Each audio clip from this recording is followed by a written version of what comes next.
You look so pale. Are you sick? Why you got so tan? Did you go farming? No matter where we grow up, we were taught very early that our skin tone is something to control. Hi, this is Cloris. How are you doing? I'm from Hong Kong and I've been living in Germany for almost 8 years. Today I will share why we are pressured to be pale in Asia, but tan in the West, and how these beauty standards shaped ourselves, often without us even realizing it. For many of us, beauty standards don't come from social media first, but from our family. Maybe it was an auntie saying, "You've got so tan, try this whitening mask, it's very effective." Or my mom would say, "It's so sunny outside, remember to bring the umbrella." And even teachers are concerned how we look. When I was 16, I had a summer with my friends biking around, so I got really tan. When I went back to school in September, my teacher looked at me so concerned and she said, "What happened to you? Why you got so tan?" She looks really worried and I felt like I've made some mistakes.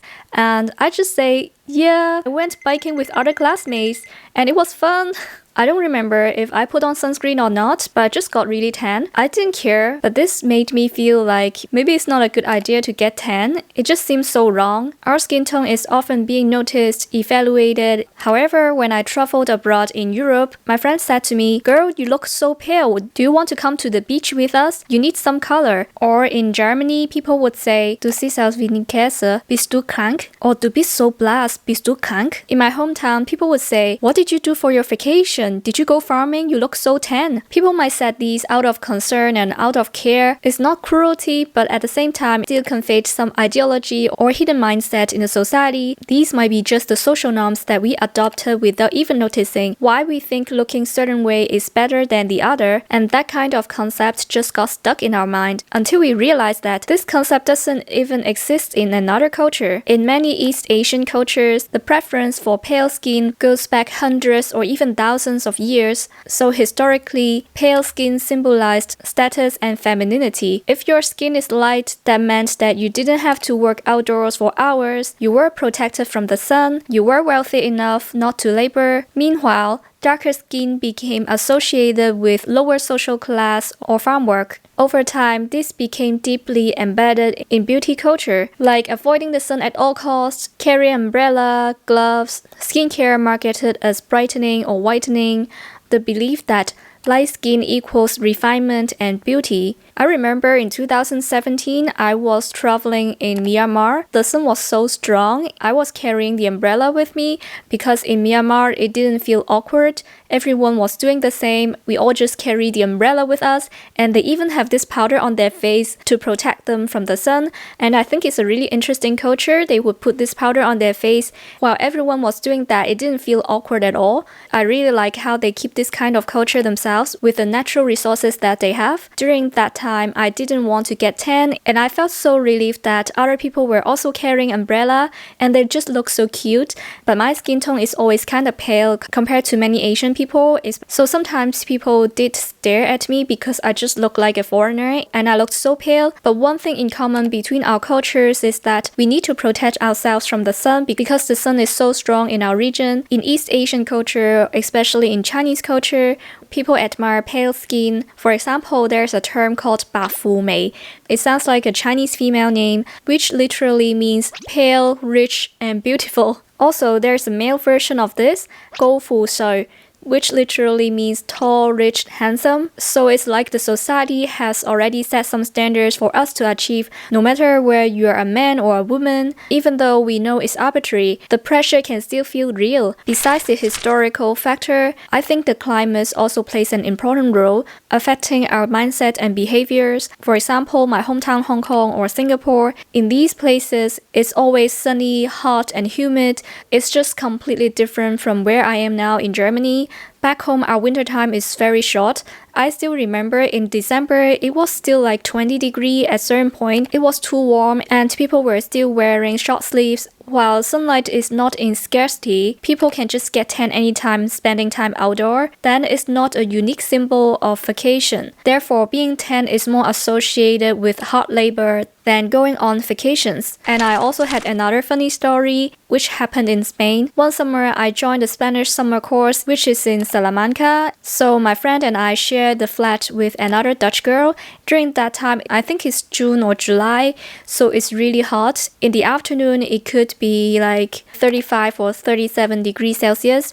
One afternoon, the Dutch girl invited us to go to a park with her and her friend. And they also brought a towel with them. They went on the grass and then they lied down there and they did sunbathing. However, for me and my friend, we were just hiding under the tree because the sun was so strong and we didn't want to get tan. It was a really awkward moment because they were basically thinking why these two Asian girls were hiding under the tree. Why didn't they just enjoy the sunlight? The perception of sunlight is so different in our culture compared to their culture because growing up, we were taught to avoid the sun. Sunlight is so harmful. It can cause aging skin, it can cause skin cancer, and in the society, getting tan is not seen as beautiful. So we would all avoid the sun at all costs.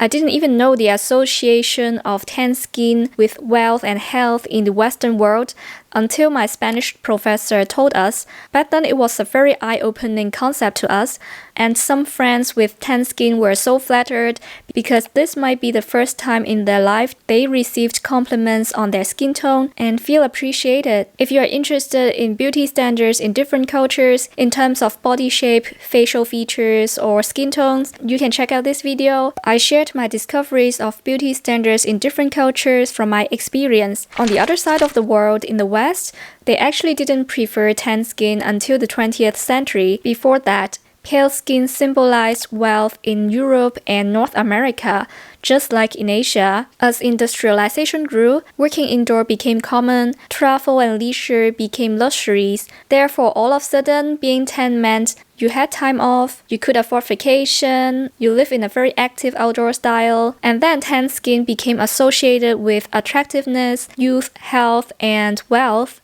And these days, being tan became part of the beauty routine. People even use tanning sprays, bronzing drops, summer glow makeup, and even tanning machine. When I was a student in Hong Kong, I used to work at the indoor tanning salon, and most of the customers were foreigners. Sometimes the business was okay, sometimes it was not so good, so I didn't work there for a long time. And that was the first time that I knew this kind of business even exists. But I think this kind of business works better in other countries with less sunlight. In Hong Kong, I'm not so sure. Regarding being tan in the beauty routine, with my Asian upbringing, I was shocked when I first time saw women wearing orange tone foundation. So, just to make their face look more tan, but then they didn't apply it to their neck. So it's very funny to me because in Asia, we see the opposite, like ladies wear a very pale tone makeup while the neck is a bit yellowish or darker. But here it's just the opposite. Some women would wear a very orange tone foundation to just look like they have that sun-kissed skin. So for me, it's very interesting to see this kind of culture shock. People in different cultures chase after opposite goals. Even though this idea was very new to me, I respect their choice. However, on the other hand, I was very annoyed when I had to buy a foundation because I just had a difficult time to pick the right color when all these foundation is a bit more orange now. A few years ago, I asked for the salesperson's recommendation and I just trust them because I thought they were professional. However, when I got home, I put the foundation on my face. It's so orange and I didn't like it. And I was so pissed because I spent money on this and I couldn't use it because that color didn't fit my skin tone at all and I had to look for a new one. And in fact, my skin tone is a bit cool tone, so while the formula of all these foundation changed and the color tone that used to fit me became more orange, I had a difficult time to pick a new one and I had to even look for another brand or another tone, which is very annoying. If I get the wrong color again and I had to buy a new one, it's also very risky because I don't want to get the wrong one again, but I also didn't want to put the tester on my face. It's actually a very frustrating experience, so I'm struggling here. Sometimes people here in Europe or North America can go very extreme to chase after the sun. Instead of avoiding sunlight, they would even take risk to expose themselves to the sun because they just wanted to get tan, but all they got is just redness,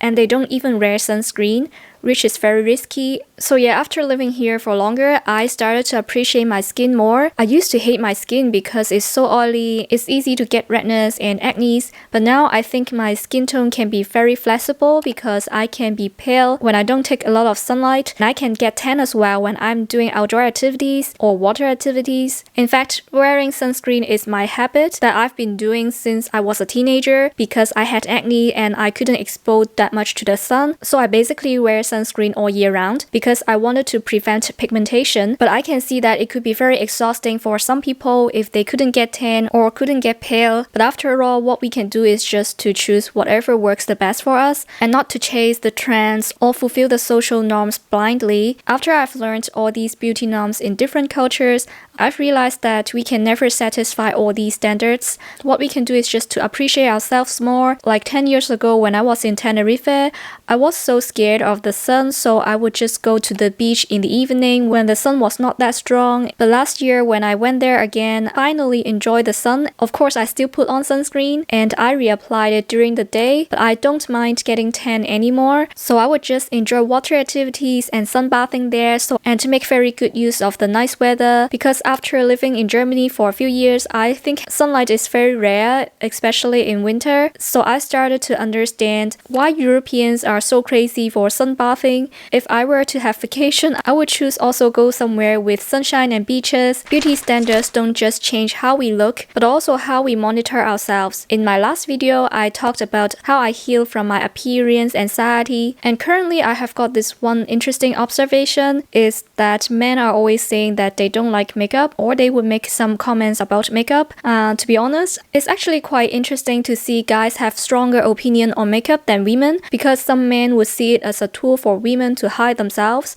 or they would see it as a way to attract men. Personally, I'm not against makeup at all because I don't see makeup itself as a problem. The problem is how we see ourselves. Do we use makeup as a tool to please ourselves, or do we use it to hide ourselves? But for some women's perspective, I would say including myself, makeup is actually a way of self-care to please myself, to make myself look even prettier because we are already happy with ourselves. We do it more for fun. When I'm trying like different kinds of eyeshadow palettes or blush colors, for me, I would say it's just like wearing different kinds of clothes. I think it all depends on our intention and whether we are already happy with our look. So I think no matter you wear makeup or not, just don't let others influence your choices. And I think it's unfair to say women wear makeup just to attract guys. Makeup can be seen as self-care and confidence booster, and each person has their own right to choose how to style themselves. Culturally, I also wonder if makeup symbolizes something else in German culture. As compared to other countries,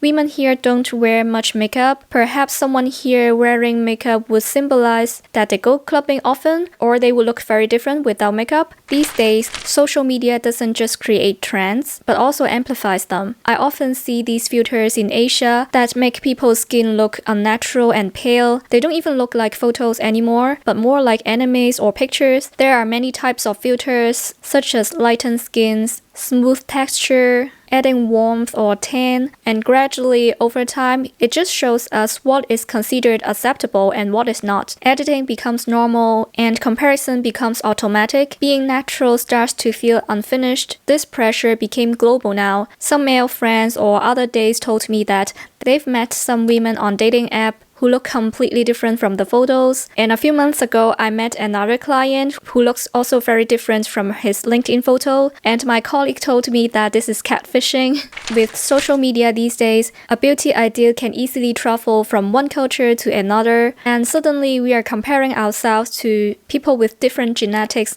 lightings, and editing tools. It became easy to forget that real skin isn't meant to look uniform or trend-ready, but at the same time, the good news is that things are changing. For example, in Asia, young women are prioritizing healthy skin over extreme paleness. Outdoor lifestyles and fitness culture are influencing beauty ideals. More girls also started to go to gym. Gaining muscles is seen as healthy and good-looking even for girls. Glow is slowly replacing white. In the West, skin health is more valued than sun damage. Asian skincare trends became more popular. In recent years, I've seen more K-beauty store opening in Munich. When I was visiting Canada a few months ago, it's much easier to find the Asian beauty stores there, and makeup products are including more skin tones. More women start asking, do I really want this, or I was taught to want it? These questions can not only be applied to beauty, but also to traditional patriarchal values as well. And questioning alone can also create freedom, because we finally realize other options exist, but it's just that we are scared to go down the unconventional path. But if more people are going unconventional, it wouldn't be unconventional anymore. If you are interested to hear my reflection on freedom, you can check out this video. I shared how living abroad changed my view on freedom in a philosophical way, and some interesting personal stories. After all, I just want to ensure you that your skin tone is not a problem to solve, it's not a trend to keep up with, it doesn't even need permission to exist. When beauty becomes a requirement, a source of anxiety, a measure of worth, you don't need specific skin tone to prove your femininity, your health, or your success. You don't need to align with a trend no matter it's from the East or the West. Whether you're pale, tan, if this video resonated with you, you are not alone. If you find this video relatable, don't forget to give it a like and subscribe to the channel so you won't miss other upcoming videos. In my video, I share what I have learned through living abroad, life's transition, and rebuilding confidence for people who want emotional growth, inner peace, and a better understanding of themselves. If you want me to cover other topics, please let me know in the comments. Take care, and I'll see you in the next one. Bye!